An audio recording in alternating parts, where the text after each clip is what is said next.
सबसे बड़ी समस्या है बैंक अकाउंट का फ्रीज हो जाना। और उससे भी बड़ी समस्या लोगों को आती है जब वो साइबर सेल से एनओसी प्राप्त करके बैंक को मेल करा देते हैं और फिर बैंक के जो ड्रामे चालू होते हैं।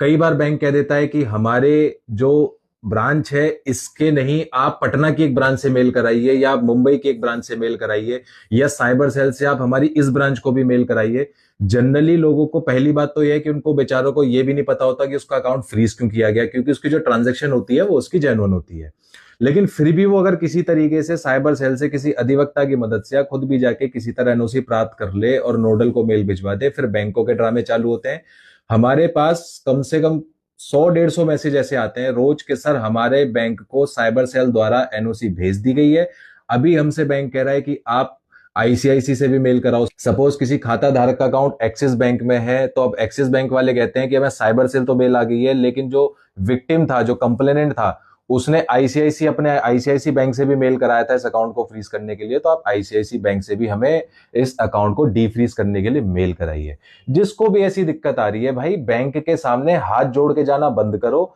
आप बैंक के खाता धारक हो, आपका पूरा अधिकार है। अगर किसी भी लॉ एनफोर्समेंट एजेंसी ने आपके खाते को फ्रीज किया है और आपने एनओसी भिजवा दी है, तो उसके बाद अगर बैंक आपको कह रहा है कि आप मेल किसी और बैंक से कराओ, इस ब्रांच को कराओ, उस ब्रांच को कराओ, तो ये